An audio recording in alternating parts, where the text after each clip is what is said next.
I've been a national park ranger for close to 2 decades. Protocols have changed a lot in that time. I write this just to try to keep people safe for the next time you venture to the big outdoors. Let me tell you about the last park I worked. I can't be too specific about the location for my job's sake. Anyway, we had clusters of campsites that we rotated annually. The idea was to prevent one group from getting overused and worn down. Let nature regrow a little bit. The winter had just passed and our big summer season was a few months away. I'm sent out to check the suitability of the campsites to decide which ones need time to recover and which ones we can open up. Winters here are cold. Not too many people camp during the winter aside from rugged masochists and Boy Scout troops led by people who believe they are rugged masochists. I didn't expect to find much out of the ordinary. The first site was clear and ready to go. As I'm trekking to the next site, I see what looks like some debris and junk down a ways in a river valley. Looks like some jackasses set up an unauthorized camp down there. Usually when that happens, they leave garbage and smoldering fires. This is going to be a pain to clear up. I approach seeing the telltale wreckage of what must have been one hell of a party. Shit scattered everywhere, the skeletons of tents still raised up. And blood. I stop, and time stops with me. Pools of blood are spread out along the ground, next to signs of something heavy being dragged into the brush. I pull my radio off my belt and pause. I then pull my Glock 22 out of my holster and rack 1 round. I'm a certified law enforcement officer, but I haven't had to use my gun in a long time. I quickly look around for any movement, then get on my radio and call in for backup. While I wait, I listen. Silence. Silence in nature isn't good. Prey get quiet when they sense a predator. I hope all the birds are being still on my account. I edge forward slowly, looking for anyone or anything. A shredded plastic cooler. A tent that has been annihilated, with more blood splashed on the walls and inside. People died here. I know it. You can't lose that much blood and just walk off, but no people. Shreds of clothes and a little viscera drawing all the goddamned flies here, but no people. I've seen bears rummage through camps and destroy anything that looked edible. There are wild hogs here that cut trails through the deep brush and are even more dangerous than the bears. But this isn't either of them. The devastation here, it's just too much. Some scourge of God came through here and just ripped everything to pieces. Finally, backup arrives, and I'm sent to report to HQ. They even brought medics out here. I don't know why, there's no one here to save. One of the new recruits vomits at the scene. I'm glad to get the hell out of here. I get back and HQ is abuzz. Only 4 people work here, but calls are ringing. Printers printing and the air feels electrified. The manager sees me and signals me to his office. He's pale, ashen looking with bloodshot eyes. I sit down by his desk and he goes to the door and locks it. I've never seen him lock that door. He asks me what I saw. I tell him, uninterrupted. He looks even paler afterward and his hands tremble a bit. There's a very long pause and I expect more questions. He doesn't ask any. I leave, then hear the door lock behind me. After a few minutes, I hear him call someone up and a long, low conversation ensues. I never see him again. Word comes down from on high. We're assigned a new manager, one who excels at what he calls crises. His first order of business, a controlled burn of the unauthorized camp and the sites closest to it. I'm not arguing. I watch the smoke rise in the distance and pray that's the end of it. New orders. Relocate the existing campsites closer to HQ. Before we do that, we stake out a few trail cameras at the new locations, just to make sure it's not in the middle of a nesting ground. We put up a few cameras pointed at the hog trails through the brush for good measure. A couple days pass and we go out to collect the footage. The new manager takes it all and starts studying it in his office. A couple hours into reviewing, he freaks out, starts screaming and yelling, gets on the phone calling up the line, spitting more obscenities. He spends the rest of the day and that night in the office, calling up specialists and planners. Next morning, I show up for a meeting. Manager doesn't look like he slept. Massive changes afoot. He lays out our new plans, including massively bright lampposts circling the park border, as well as floodlights around the ranger station. Campsites need to be moved even closer in. Clear lines of sight from the light if possible. I'd butt in, telling him that defeats the point of going camping. If you're just going on a short walk through the grass, then setting up so close you can see the parking lot. He tells me to shut up, that it's just the start. The park now closes at sundown, sharp. Also, we're now required to have a long gun on our person at all times. Now it isn't uncommon for rangers to carry an AR-15 or a Remington 870 shotgun going out in the deep woods. There are wild and rabid animals out there. The real concern are massive pot growers. These aren't your chill neighbor who hides a few plants behind the tomatoes. They run the spectrum from large-scale suppliers who like their privacy and dislike law enforcement to anti-government crazies who think we have no right over them, the true patriots. Both groups have a few common points. They tend to be well-armed, they do not like lawmen, and they won't shy away from taking a pot shot at some dumb poor ranger who finds himself in their fields. Keep in mind Elliot Ness, Mr. I fought Al Capone and one got scared off busting up Appalachian moonshiners because they constantly sniped at him in the foothills. They shoot to kill. Those are the reasons we keep the big guns around. Not routine patrols. I drew the short straw and got the overnight shift. Manager tells me more changes to protocol will be listed when I return. Overnights used to be easy. Monitor the radios, bust up the parties if needed, check for poachers if they're operating nearby, make sure the forest doesn't burn down. I clock in and per instructions, go to the gun cage. Things have changed. Our shotguns have new rifle barrels so they can handle the solid slugs we've been issued.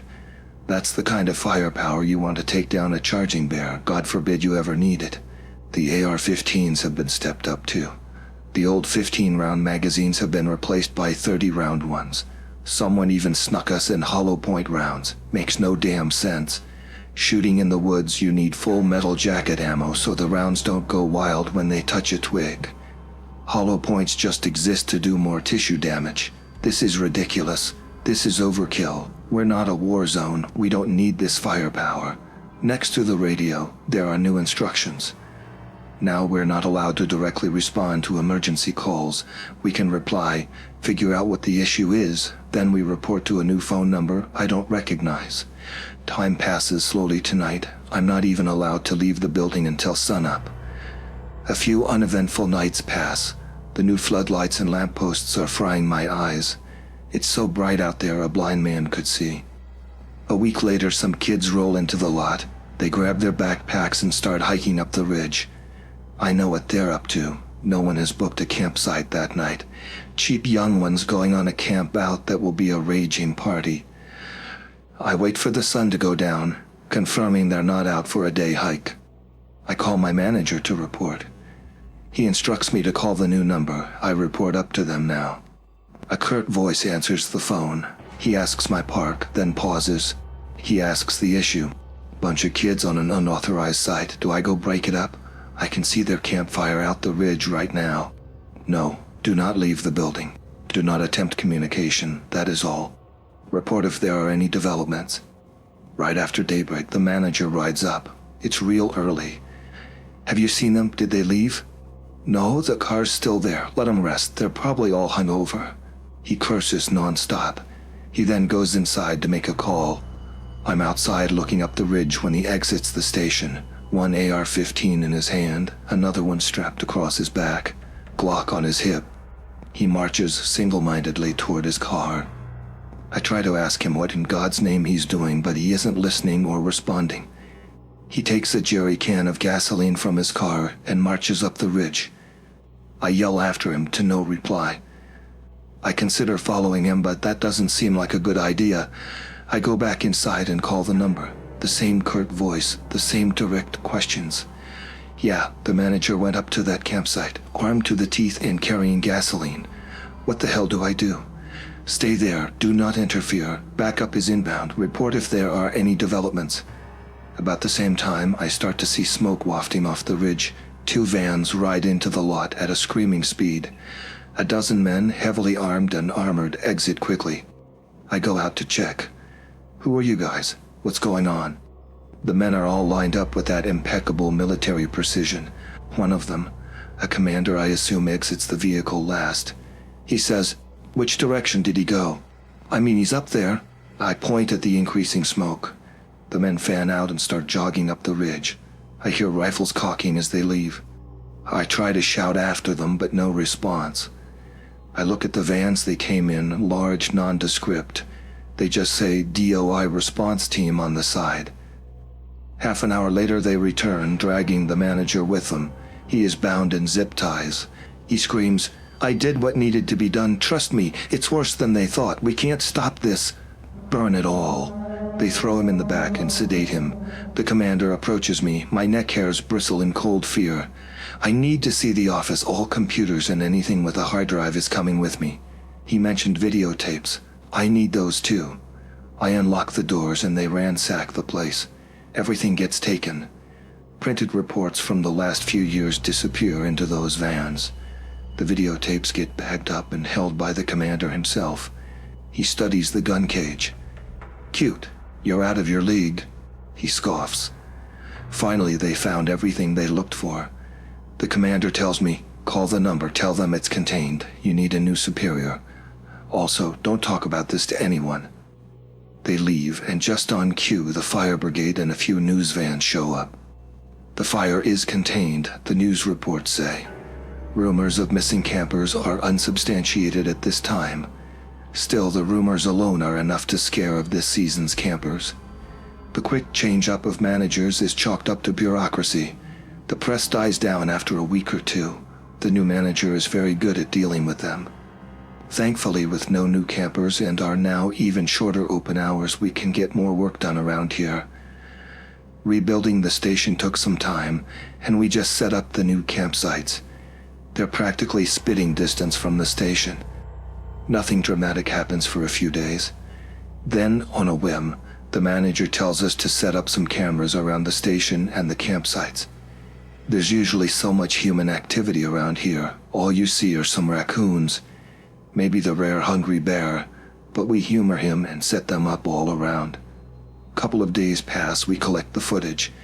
I play poker with one of the rookies while the manager watches hours of footage of an empty but brilliantly illuminated parking lot. Then he gets to the footage around the station.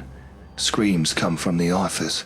We barge in and he's stamping on the camera, hard drives, gibbering things I can't understand, along the lines of, "Told me it was clean, safe, no recent activity.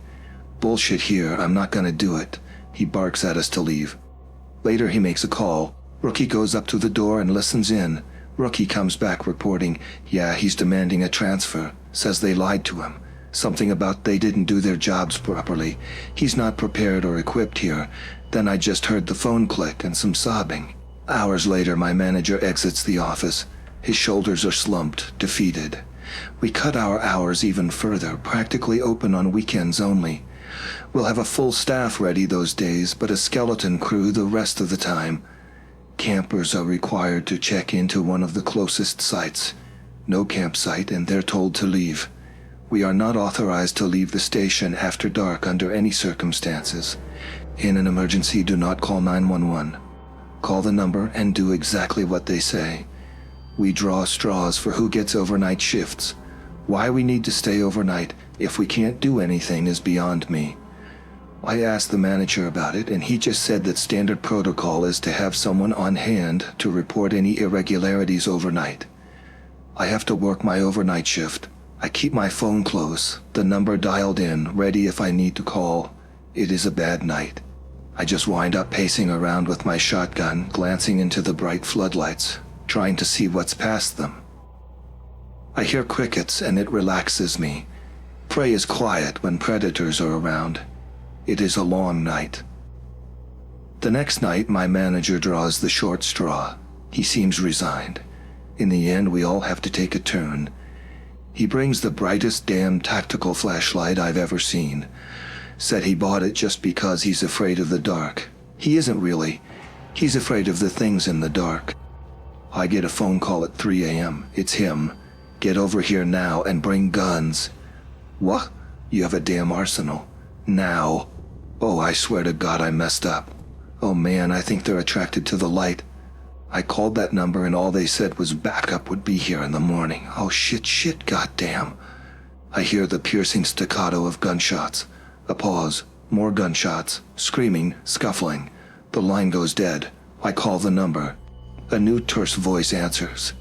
Look, I work at Redacted Park. I just got off the phone with Redacted. I just spoke with Redacted. What can you report? Something bad happened. It's serious. I heard gunshots. We will have backup there as soon as possible. Did he say anything else? Yeah, he said he thought they were attracted to the light. Doesn't make sense to me. Interesting. Thank you for your report. The park is now closed. You will be reassigned. Goodbye. Click. Officially, the park was closed to be scheduled for a controlled burn. Let the old trees die and make room for new ones. There was nothing in the official report about what happened to the manager on duty. But public understanding was bureaucracies need to be shaken up on occasion. No one asked any more questions. I get transferred to a new park, halfway across the country. Change of scenery and beautiful. They've got some odd rules here too. Don't go far after dark and don't carry a flashlight. I'm concerned about why. Why can't you use a flashlight at night when you need one? They won't tell me. Be safe, everyone.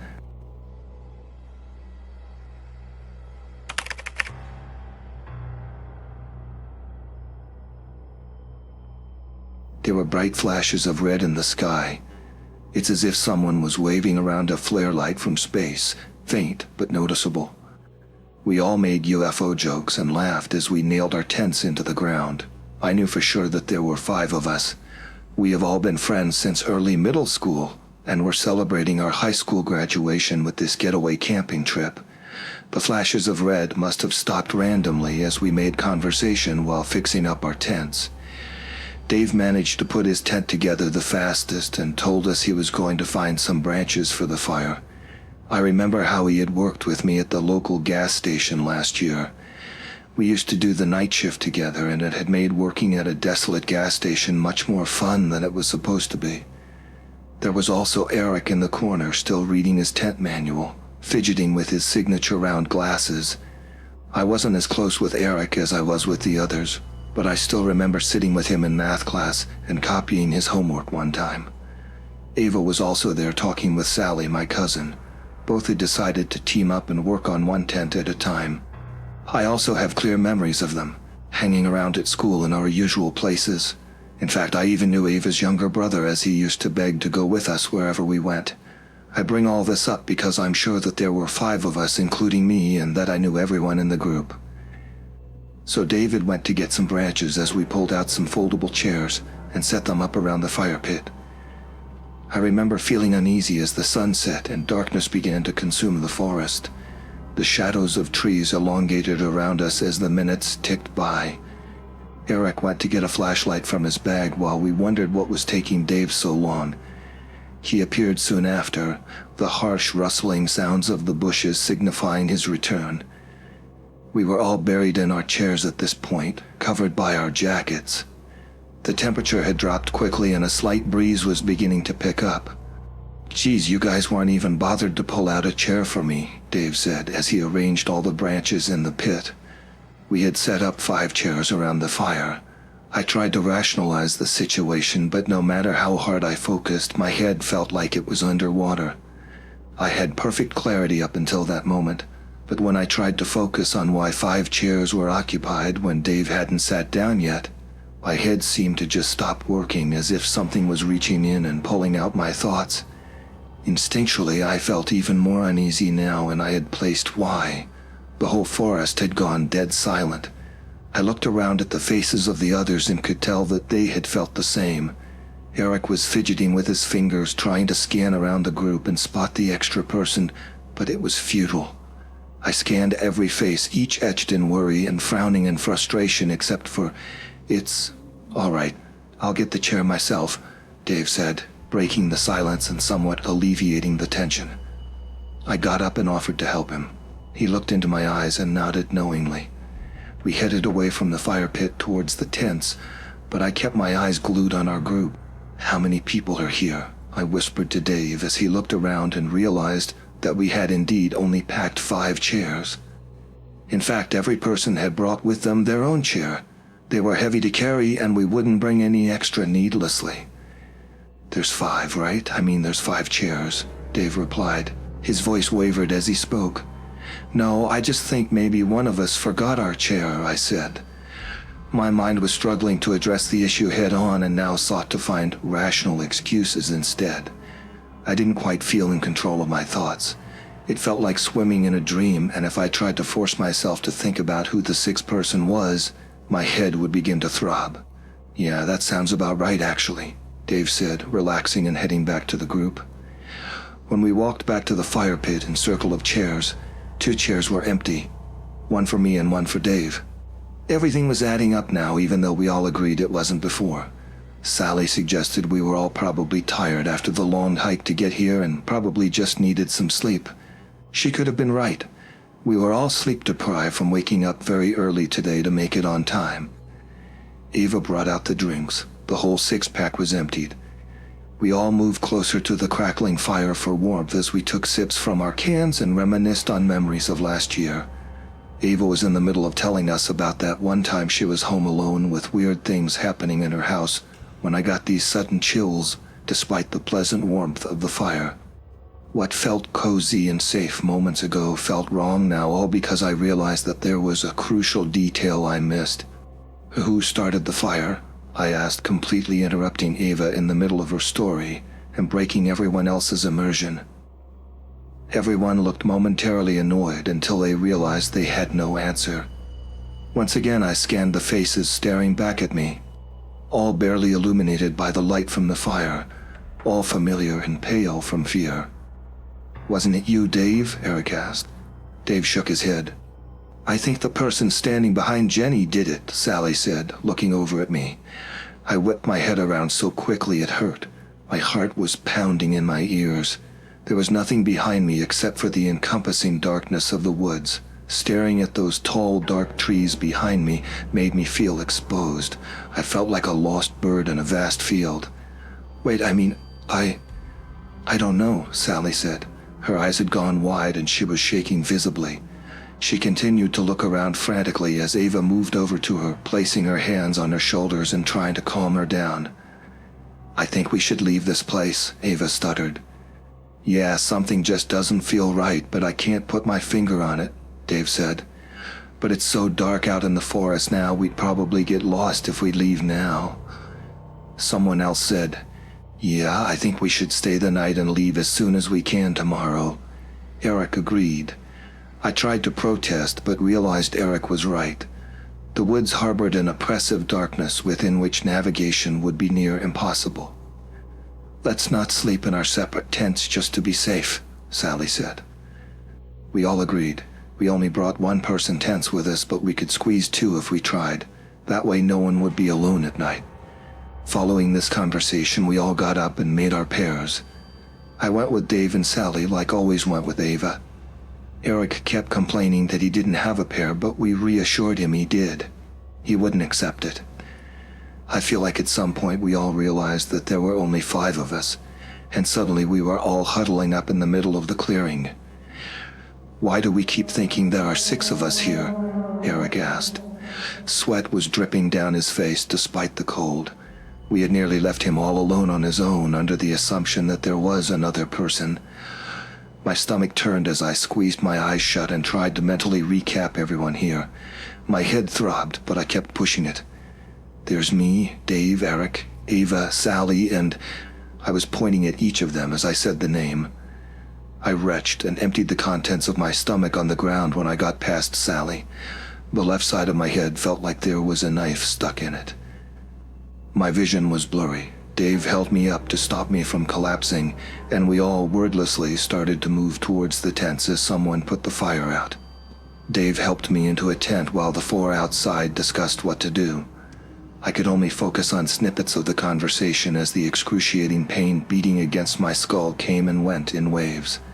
Sally had the brilliant idea of arranging 3 tents together so their openings faced together at right angles in a sort of U shape, so we could sleep as close as possible and also limit the entrance to our tents. Dave was about to go to help as they worked outside, but I clutched his hand and asked him to stay with me. The tents took some time to arrange. I started to feel a bit better once everyone got settled into their tents. A quick head count confirmed there were 5 of us. Eric would have to sleep in his tent alone, but he was more comfortable with it since all the tents were very close now. Looking back now, I think he was just trying to put a brave face on for us. I regret that moment deeply, letting him sleep in his tent alone. He was always less integrated in our group and knew that none of us would pair with him. Just before going to bed, we all agreed to leave as soon as the sun rose in the morning. I remember taking one last look outside the tent into the forest before trying to fall asleep. The wind had picked up and the tree branches were swaying gently. Beyond our clearing was just pure darkness. It felt like the trees were closing in on me. With the faint moonlight illuminating our clearing, I turned my head to look over at the 2 tents we had left out and saw someone standing next to them. Despite the circumstances, sleep came quickly and easily. Ava's shrill scream woke me up in the middle of the night. Dave and I ripped our tent door open to find Sally and Ava looking into Eric's tent. We pushed them aside. Eric's sleeping bag was rolled up. He was still inside it, his head in the center, face contorted in utter agony. The rest of his body rolled around it with the blue fabric now dripping with dark blood. Dave zipped up the door of the tent. Ava was in shock. Her eyes had become glassy and unfocused. Sally was shaking her repeatedly, tears streaming down her face. Dave picked up his torch and yelled at us to get up and run. We left the campsite behind and entered the trail we had come from. The 5 of us huddled together, Dave leading in the front as he cast his weak flashlight over the path so we could see it. All we had to help us get through this 2-hour trail was a small white circle of light. Even the moon failed to illuminate our surroundings through the dense foliage. Ava tripped and fell, twisting her ankle. We came to a stop. Someone said they knew how to splint it so we could keep going. They dragged her into the woods instead. It happened too quickly for any of us to process. Sally was about to run after Ava when Dave held her back. She struggled and managed to free herself, running into the trees to follow the echoes of Ava's screams. I was about to run after her, but Dave held me by the shoulders and shook me hard. "We need to get out of here, Jenny, please," he said. I hesitated but jolted into motion again when Sally's voice was cut off abruptly. She had been calling out Ava's name as she ran after her. Dave and I continued to run down the trail, trying to get to our car so we could get out of here. There was nothing we could do. At some point, there were 3 of us running on the trail, Dave and I shoulder to shoulder while someone followed us closely behind. "Dave, who's behind us?" I gasped. My heart was threatening to burst through my ribcage and my legs burned. He turned to look at me. Confusion transformed into fear on his face and then into rage. "You keep running," he told me as he produced a pocket knife from his pants. He handed me the car keys, which I nearly dropped. Then he turned around suddenly and jumped at whoever was behind us. I continued to run in fear as the sounds of a struggle grew behind me. I tripped and tumbled through the trail for what felt like hours. I didn't allow myself to stop. I almost cried when the trail ended and I walked out into the familiar car park.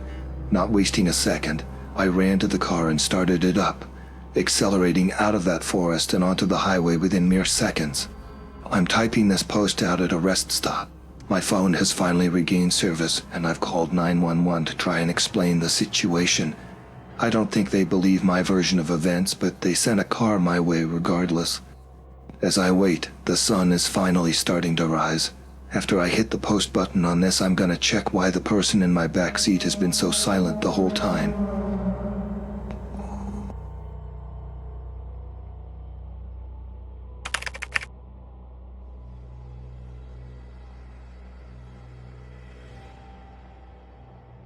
Drizzle taps lightly on the leaves all around us, the smell of pine rich in the air as we creep through the undergrowth, my granddad and I.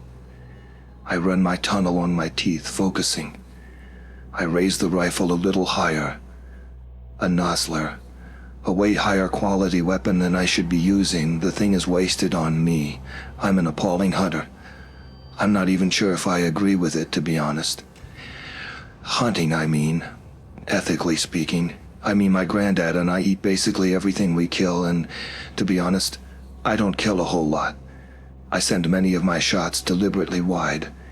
I just do this to hang out with him, really. He's a fascinating man, and the guy likes taking me out into the woods, so I just go along with it. It's fine. It's good quality time that I'm lucky to have. But we're stalking a pair of deer right now, big things as well. I'm pretty sure the creatures know we're here, but you can get surprising close provided you don't actually give off any sign that you're trying to shoot them. Stay low, Robbie, he murmurs through the side of his mouth. Move to your right past the bush, then it's a clean shot. Take it when ready. I like my name, named after the man beside me as it happens, Robert.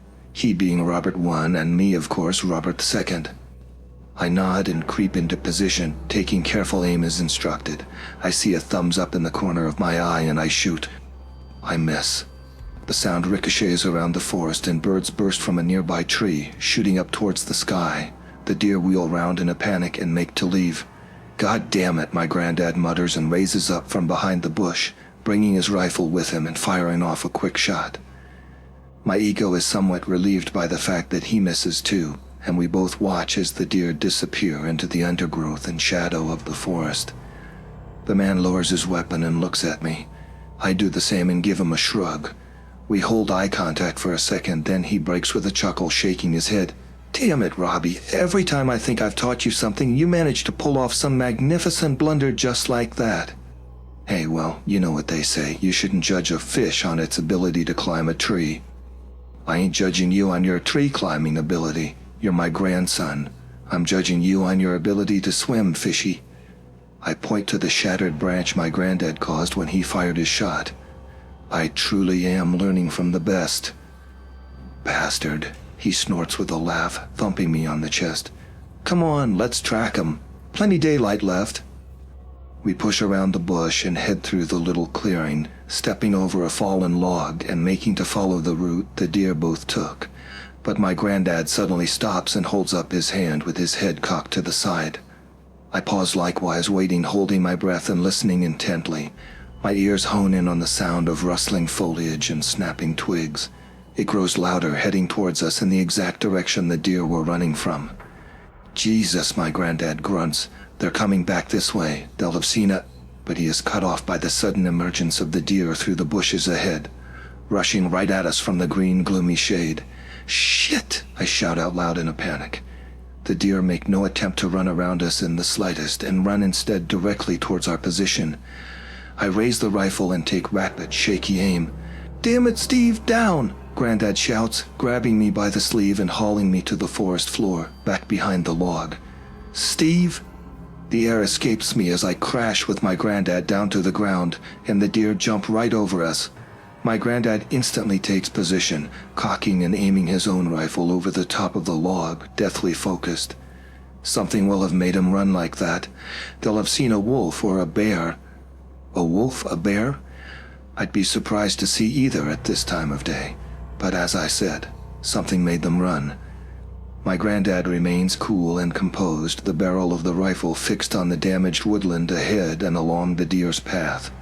I stick close, watching out in all directions in case we are approached from the side, gun cocked and heart pounding. But nothing comes. We wait for a tension-laden minute, then another, muscles aching with the stress of simply holding ourselves in preemptive positions, but as I said, nothing else comes towards us. My granddad cautiously gets to his feet. Weird, he mutters. We'd better move on out of here. Come on, stay alert, but let's go.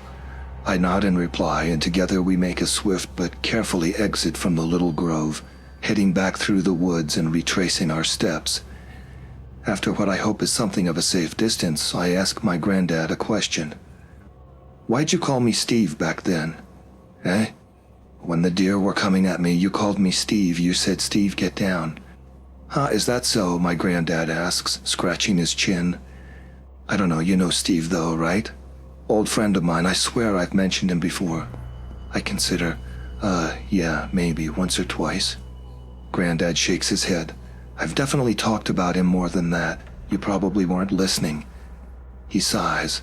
It was just the moment, I suppose, the way you were standing, the deer coming right at you, raising your gun. What would have happened if you'd shot one, eh? It would have gone right down and knocked you out with it. I don't know, it wasn't all that big. It was bigger than you're giving it credit for, and at that speed, would have flattened you. It's what I told Steve all those years ago. He did the exact same thing, the idiot. What's he up to these days? My granddad does not reply. He only looks out into the depths of the forest. We're atop a high hill and the trees give way to a view across a deep green valley. The sky is gray overhead. The man tuts and shakes his head. Steve isn't around much anymore. Oh, sorry. He's not dead, is he? My granddad grimaces. I don't know exactly. You don't know? Look, just drop it, kid. A story for another day. Let's just get back to the campsite. Cook that rabbit we caught earlier. He pauses, putting out a hand, and I stop at once, following his line of sight. I hadn't even spotted it, but it chills my blood to see it now. Gives me the shivers even remembering. We stand only a few feet away from a deer. It's one of the same deer as before, I'm sure of it. Neither of us had spotted it because the thing is standing entirely still, like a statue. A taxidermy almost. The hell? Granddad whispers, staring at the creature in surprise. He squints and then leans over to me. It's breathing though, only barely. Look down there at its chest. I do so, taking the spectacle in. The deer has one hooved foot placed against the trunk of a tree, which in itself is quite curious already, but the animal does not move even slightly. It does not blink. Hey, my granddad barks, then louder. Hey! He claps his hands, but the deer does not react. Then, in time with a sudden flurry of water from the rain-soaked leaves above us, the deer slowly turns its head, all the way around, until it is staring at my granddad and myself, one eye on each. My stomach drops, though I am unsure as to why. The deer is... I don't know. Something is wrong. The thing must be sick, my granddad murmurs. We'll take a different route back. Go wide of this creature. We're too close already as it is. Yeah, I mumble, and the two of us edge away and through the undergrowth, taking a new direction as the deer watches us go, deathly silent. I shiver as it at last passes out of sight, lost behind us to the watery green shadows of the forest. Later that night, after returning to camp and preparing and eating our catch, I'd bid my granddad goodnight and crawl into my tent, zipping the flaps up after me. I fumble around in the near darkness for a while, my lamp casting intense black shadows out in all directions as I shifted from place to place, trying to work my way into my sleeping bag. It doesn't feel particularly cold at the moment, but the temperature has the potential to suddenly drop at any given minute, and I don't want to wake up frozen solid at 3 a.m. As it happens, I don't. I awaken at 3:15, not frozen but slick with sweat. Roused from a dreamless slumber, my ears prick up at the sound of rustling and snuffling outside. Right by my tent. I hold my breath and grit my teeth. It's this fear of the unknown that gets me. It's probably just a rabbit or a hare. But the possibility that it could be something larger, something more dangerous, is impossible to ignore. For some reason, my mind does not go to an image of a bear or a mountain lion or anything like that. It goes to the deer, frozen in place, eyes unblinking, head turning as it watches my granddad and I pass by. Something presses up against the tent, right by my head. I wince and stare at the bulging material through the darkness. I try not to think about the fact that I am separated by the beasts of the forest by a pair of what are effectively thin, flimsy sheets of fabric. Just ignore it, I tell myself. Ignore it and it'll go away. I quietly roll over and scrunch up my eyes, determined to be a man and to not get frightened by the presence of some raccoon or squirrel. The creature sniffles some more, rustling about in the grass, in the dark. My heart rate increases as I hear the thing pawing against the tent's outer lining. And then, for a second, it stops entirely, and to my horror, I hear my granddad's voice. It's breathing, though only barely. The sentence comes crisp and sharp through the general murmur and backing breeze of the forest. The sentence is entirely devoid of cadence, as if read from a book by someone who has never known English. "Look down there at its chest," says the voice. Shit. Panicking now, I do not know what I am supposed to do. It's my granddad outside, playing a prank on me. It has to be. It must be, because there is literally no other explanation that makes sense, regardless of the fact that this is entirely out of character. Regardless of the fact that I have never heard the man speak in such a way, even in humor, in his entire life, he must be sleepwalking. That's it. My explosive heart rate cools just a little. That's it. It's the only possible explanation that makes sense. And if that's the case, then I can't just leave him to wander around outside. Despite my fear, I gently ease my way out of my sleeping bag. You might think me an idiot, but if my granddad is wandering around in the woods in a daze, he could get lost or seriously hurt. So I push aside my irrational terror, and with a shaking hand I reach for the zip, pulling it open with a noise that is far too loud for comfort. To hell with it. In for a penny, in for a pound.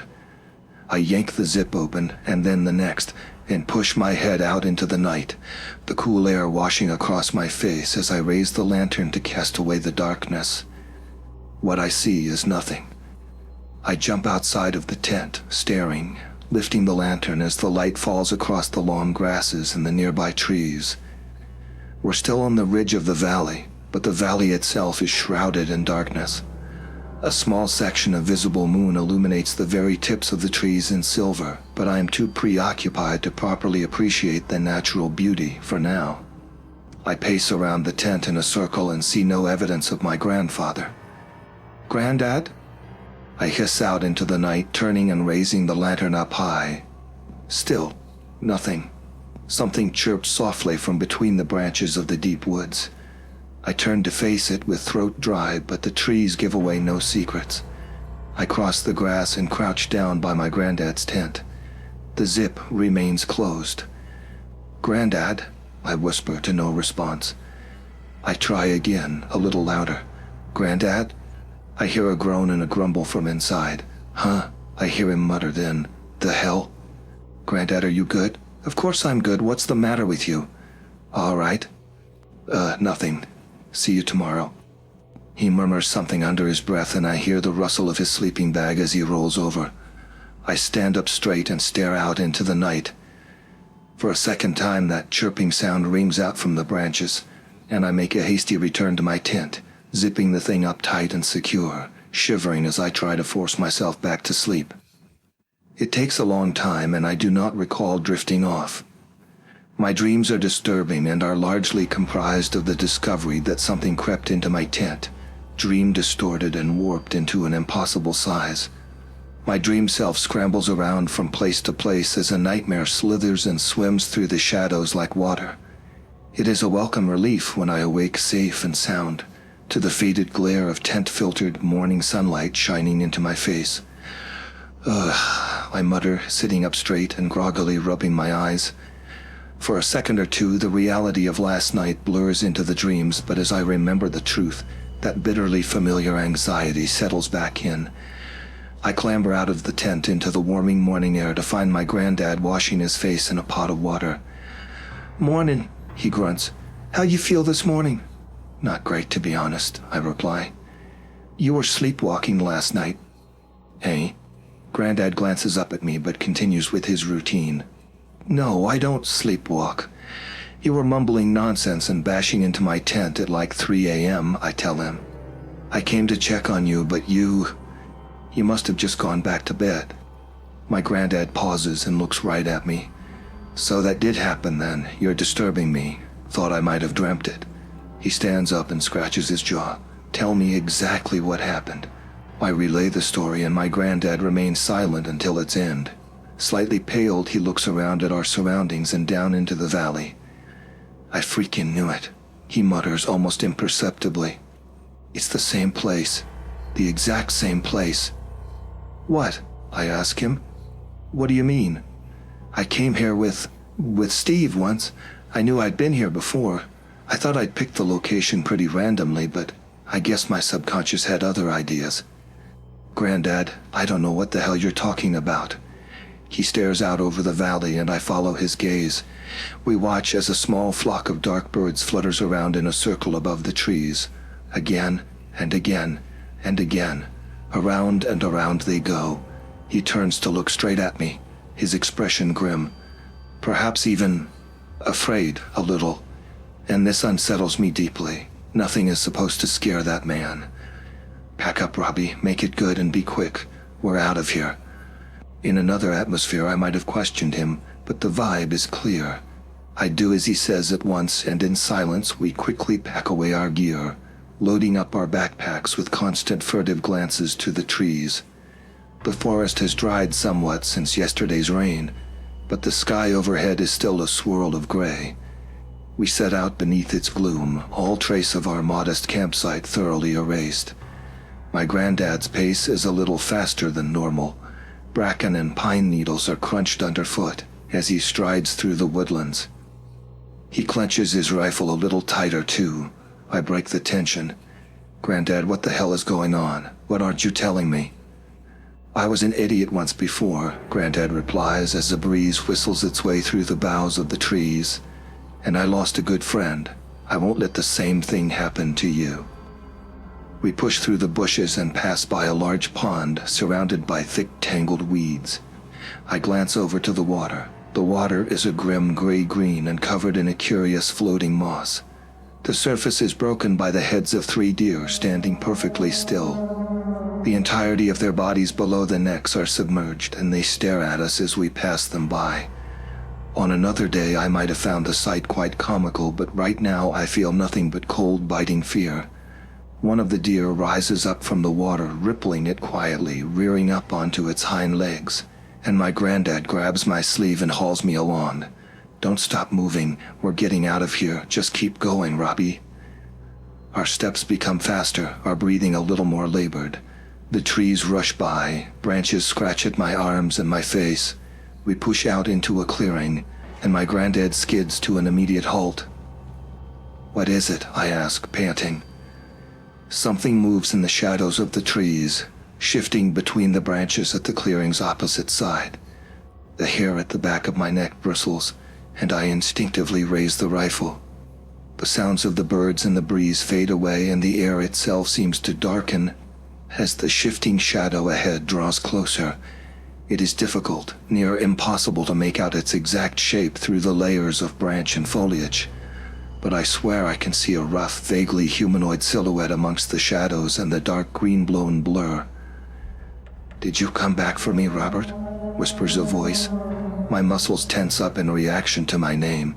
Is it my name it speaks, or my granddad's? My granddad sucks some air in through his teeth.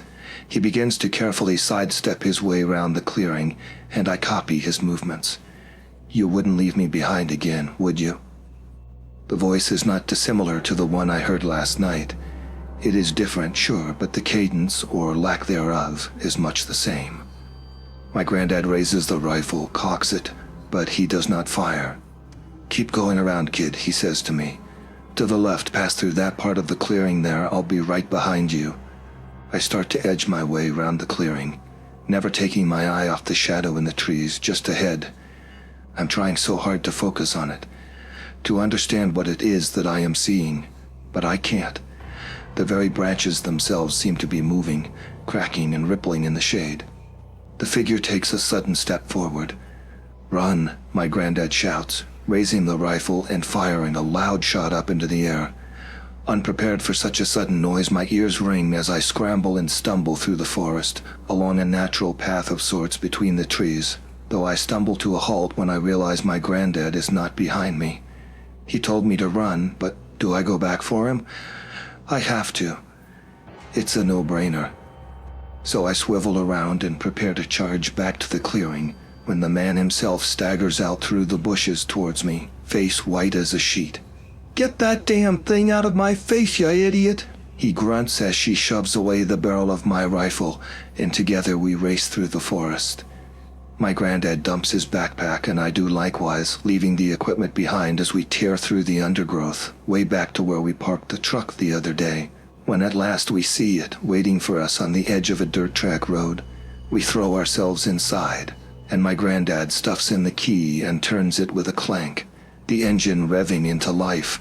The wheels spin and away we go, back through the wilds, down the long back roads of the woodlands. I summon the courage after a while, and once the air has cooled, to ask my granddad what he saw, what happened after he fired the rifle. Thing tried to speak to me again, the deep woods, Robbie. I'm sorry for taking you there. They can screw with a man's mind, these places. Real bad. There was something there, though, wasn't there? Something real. Yes, I think so. Was it? I falter. Who was it, Granddad? A nightmare, that's all. Something that shouldn't exist by all the laws of nature. Its voice. Did you recognize the voice? You said you heard something outside your tent last night, right? I nod. It sounded like me? Yeah, I reply. But it wasn't me, was it? No, I reply. No, it wasn't. Sometimes we hear voices, don't mean they belong to anyone. So why didn't you shoot it? What? His hands flex and clench around the wheel. You fired the rifle, but you aimed up into the air, not at the shadow. Why did you do that? To this my granddad has no answer. He only reaches briefly across to pat my shoulder, and as the clouds swirl overhead, we spend the rest of the long drive home in a contemplative silence. Silence, with the occasional glance to the thickets of trees that pass us by.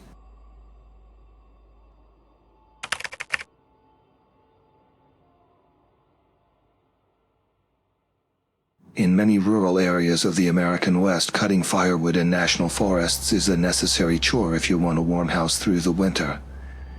Our home in mountainous central Idaho was no exception. It was normal for my dad to pick me and my brothers up after school and head into the mountains for an afternoon of firewood gathering. My dad would fell the dead trees, then saw them into chunks. My brothers and I had the task of rolling the wood to the truck and loading it. We would continue this assembly line process until we had a truckload of wood, usually before nightfall. Hot, sweaty, and exhausted, we would pile into the truck cab and make our way down the mountain. At home the next day, we would unload and split the wood and stack it into neat little rows. This process was repeated until we had a winter's worth of fuel for our house, our grandma's cabin, and any extra for elderly neighbors. This particular afternoon, we decided to try a different logging road on the other side of the valley. This was well outside our familiar logging area. No real reason for the change, but my dad said he wanted a change of scenery. This logging road hadn't been maintained in some time. Large rocks and fallen branches littered the path. My brothers and I had to walk out in front, pushing rocks and wood out of the way as my dad lurched the truck up the switchbacks. Yard by yard, we slowly made our way up the mountain. That hike was physically brutal. As we ascended the mountain and got farther into the trees, this odd feeling started to set in. I wasn't sure if it was the exhaustion from the hike or something more. There was electricity in the air, like the whole mountain was buzzing at a wavelength just below my senses. In some odd way, it felt like the mountain knew we were there, and it wasn't welcome to that fact. I wanted to say something to my brothers, but before I opened my mouth, my younger brother said, "Does anyone else feel like we're not welcome here?" My older brother and I stopped in our tracks and looked back at him. Both of us nodded in agreement.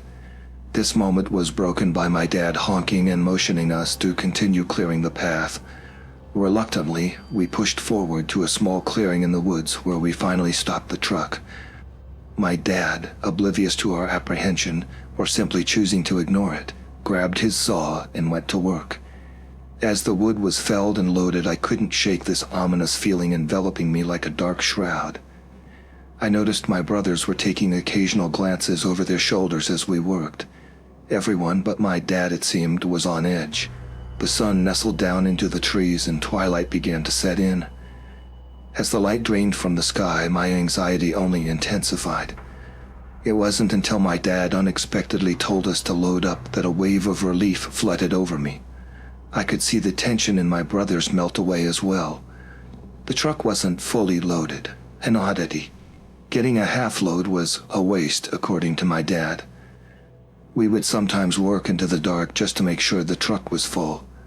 But tonight he seemed eager to head home. With everything loaded, we started down the road. Although dead tired, everyone seemed to be in a much lighter mood. We were chatting and cracking jokes while trying to blow off steam from the afternoon. We were almost out of the tree line and into the valley desert. Going down the switchbacks, you want to be careful, especially with a load, even if it was half that. A brown blur jumped up from the downslope side of the switchback. Shit was the only word that came out of my dad's mouth as he slammed on the brakes. Loaded with wood and traveling downhill, there was no way to avoid smashing into the blur. The truck finally ground to a standstill. The four of us peered through the windshield. Nobody said a word. Illuminated in the yellow glow of our headlights was a crumpled body of deer. Grumbling and cursing the deer's existence, my dad exited the truck to investigate. Doing as they were told, my brothers stayed put in the truck. I didn't listen, following close behind my dad. The truck was fine. We hadn't been traveling fast when we smacked the deer, just some hair and blood in the grill guard. Hitting a deer really wasn't that unusual. The mountains were full of them. What was unusual was that the deer dropped so quickly. At faster speeds, deer could still be upright and sprint away to die in the woods after a collision. That last burst of an adrenaline dump, this one fell over like a rag doll. Before even approaching the carcass, a deep, foul smell hit us. Deer smell bad when they're alive, but this was on a whole other level. It was the smell of decay and rot. My stomach began to turn as we got closer. My nostrils were burning. Coming up on the deer, it was clearly dead. Really, really dead. The stench was so overwhelming my eyes were watering. The body was a true horror scene. The deer's eyes were gone, replaced with a sunken, hollow hole. As if to overcompensate for their absence, the tongue was swollen and black as coal. It could not be contained, and hung out the side of its mouth. The underbelly was split open. Entrails and offal spilled into the dirt. In the dim headlights, it looked as though the deer's fur and viscera were moving, wiggling almost. Holding my breath, I bent down for a closer look, and my heart stopped. The deer, inside and out, was covered in maggots. It was dead all right, but our truck didn't kill it. Clearly, it had been dead for days, if not weeks. I backed away, retching. That electric anxiety came screaming back.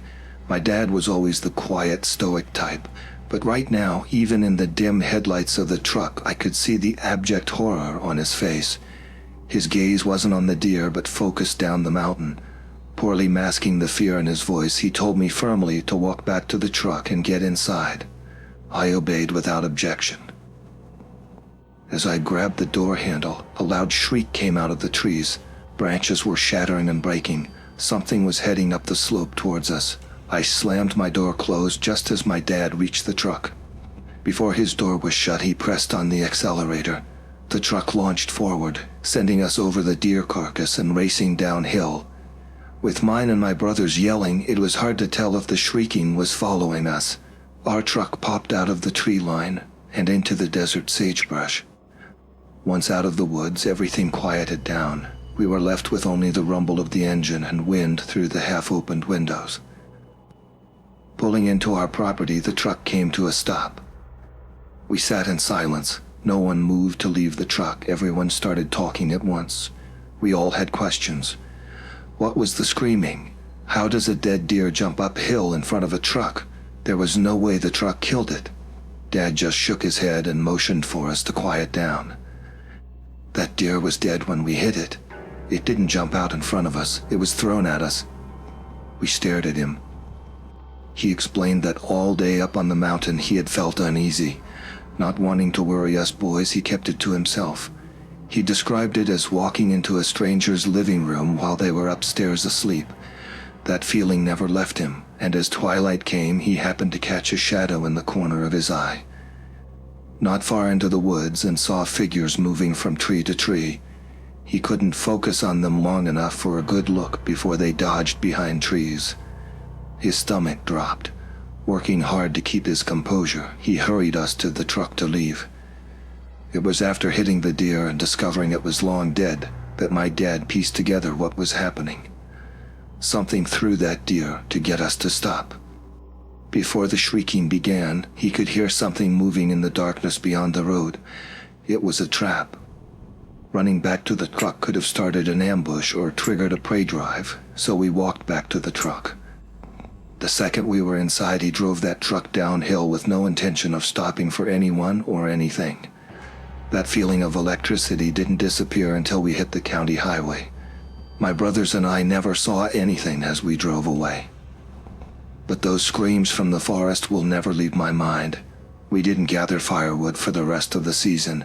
For the first time in his life, my dad just bought what we needed. And although we started to gather wood again the next season, we've never been back up that particular mountain. The Forest Service has permanently closed and reclaimed that road. The only way back up into those woods is a long hike, one I'm not interested in ever taking again. Whatever was on that mountain, whatever threw that deer carcass, whatever chased us out of the woods, it did not want us there. It wanted us gone. Or worse, it wanted us dead.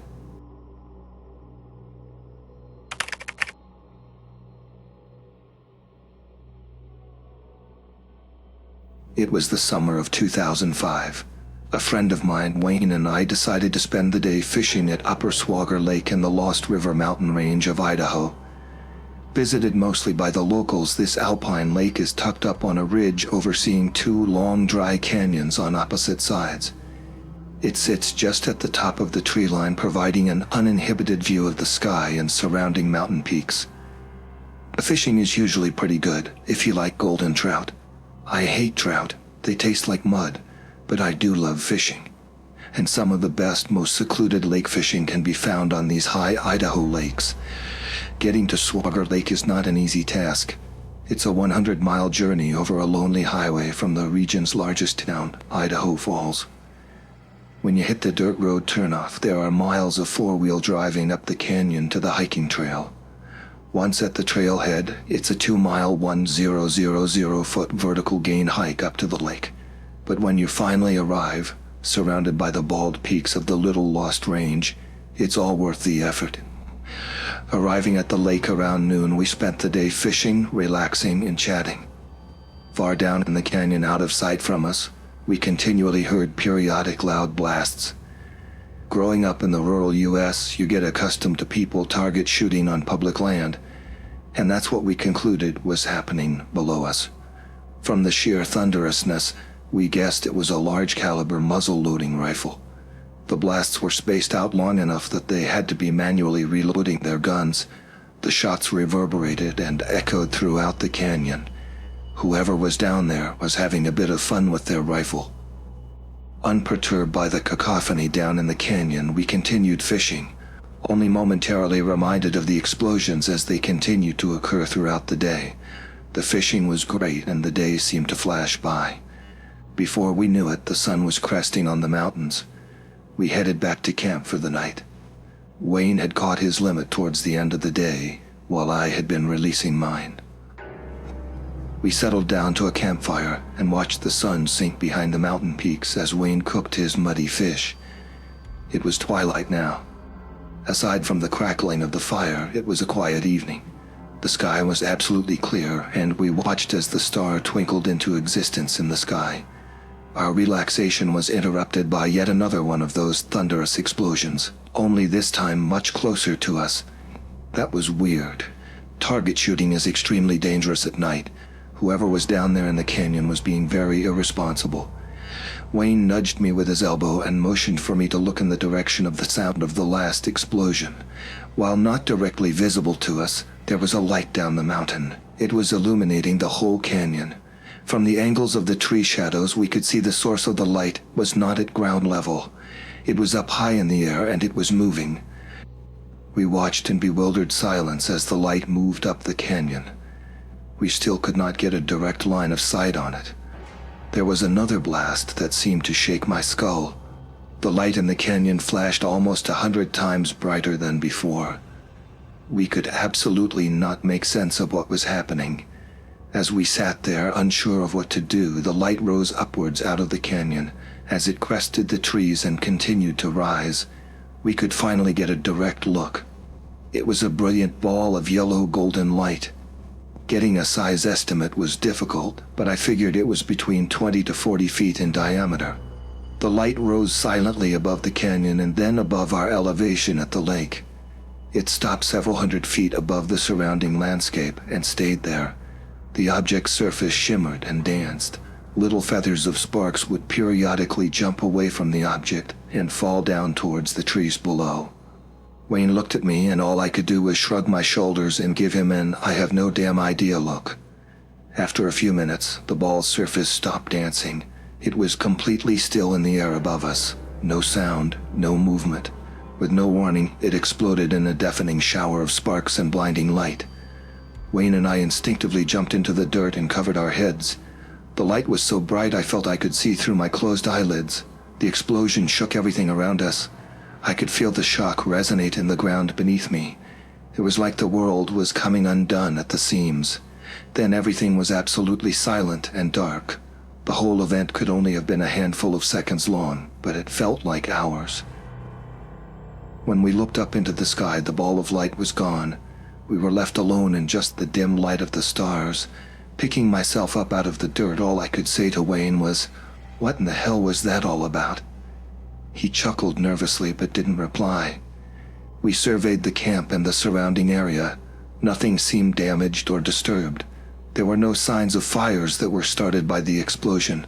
It was like nothing out of the ordinary had happened. The one thing that was off, though, was the time.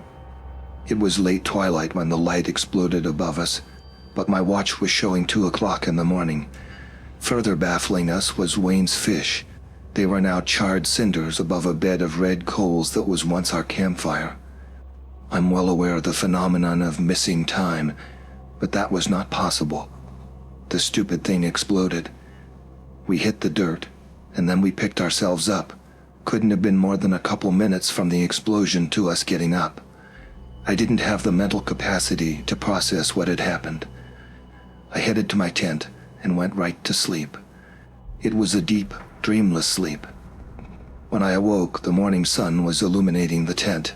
Wayne was already up and fishing. I asked him about his thoughts on what happened last night, and he simply shrugged and said, "It either didn't happen or we saw something we probably shouldn't have. It's that or Marvin the Martian tried to kill us." We fished for a few hours that morning, then decided against camping another night at the lake. We packed up camp and hiked down to our vehicle. This happened almost 20 years ago, and I've been back to Swagger Lake several times over the years. I've never seen or heard anything like what we saw on that night again. I don't have an explanation for what happened, and don't believe we ever will. Swagger Lake coordinates are as follows: 44 degrees 04 to 55 and 113 degree 34 46 W.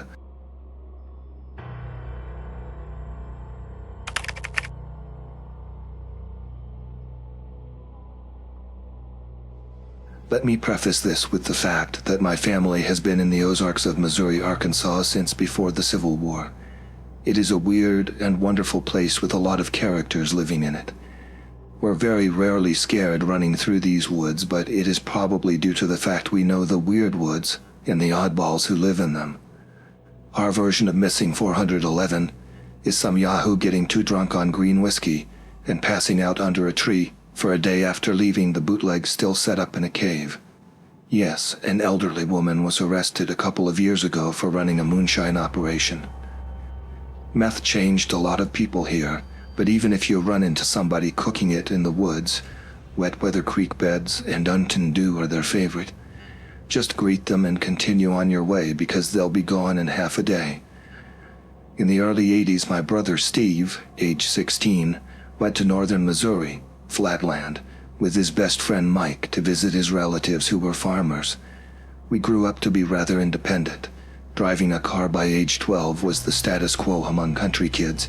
So aside from being required to go to church, we were pretty much allowed to do what we wanted, and it sounds like it was no different for them there. They had a lot of fun, goofing around, and had great stories of what they did. But one story sticks out in my mind. Late one night they were in my brother's old hot rod Mustang driving down the long, straight, and narrow dirt roads of farm country. We live in the Rocky Hills, when the road became a very tight one lane with the fence lines so overgrown with trees they were a canopy over the road. It can be odd to see overgrown roads in that area because fertile flat land is a precious commodity. He said they were creeping along because they didn't want to run into a dead end with a fence and tear the car up. Headlights were definitely not the same as now, and something just seemed funky. Along the lane they passed a drive with a chained-up wire hog panel as a gate. In the moonlight they could see an old two-story farmhouse that had collapsed in on itself, with the traditional big barn beside it, looking like it was going to do the same at any time. There wasn't a pole light that most people keep around, only the moonlight. They continued on as the road seemed to get even more overgrown, talking about whether they should just attempt to back up the half-mile to the farm's driveway and turn around. Finally, they could see ahead that the road opened up to some sort of a clearing, and as they pulled into it, the road suddenly ended at an old iron gate with a makeshift sign reading Coon Cemetery. They were at a graveyard. By this time they had spooked themselves out. They were somewhat lost and had just crept down some overgrown road to end up at a graveyard in the middle of the night. Steve managed to turn the car around and head back, going a little more quickly than before.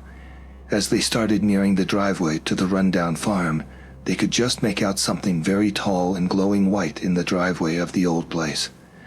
As the headlights hit the drive and the apparition, they realized it was a ghostly white, giant old man, around 6'4", standing by the side of the road, wearing only pants and no shoes, just calmly waving at them. Still, nary a light but the moon. They hightailed it out of there, and they both could have cared less if he scratched his car or not. He told us that over 30 years ago, and I've never forgotten it.